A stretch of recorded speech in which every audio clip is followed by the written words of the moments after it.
السلام عليكم ليكيب. هذا ميساج لازم تسمعوه مليح. كاين واحد الفئة من الفنانين في المغرب العربي راهم يزرعوا الفتنة بين الشعوب باش يبانوا برك، باش يبانوا بلي هما زعما شغل حاجة كبيرة وكدا. سكو علاش؟ ريبناهم، راك فاهم، دوبليناهم، ريبناهم، طاح لهم النيفو طاح. يا شريكي كي تحب تلقى بالموسيقى هضر راب، هضر موسيقى.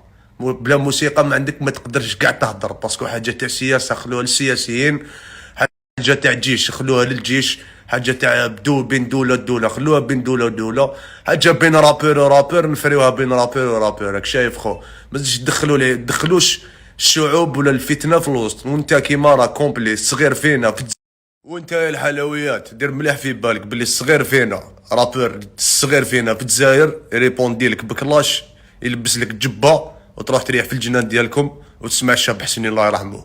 راك شايف؟ ميساج خوتي، هذا داخل في ثقافات خوتي، هذا ميساج لكاع لي رابور، جميع رابور مغربي تونسي ولا جزائري تدخل في بيف مع رابور، ما نزيدوش ندخلوا البلدان، ما نزيدوش نطيحوا في الغلطات اللي طحنا فيهم. حنا كاع خاوه خاوه، الموسيقى خلوها في بلاصتها، الفتنه خلوها في بلاصتها.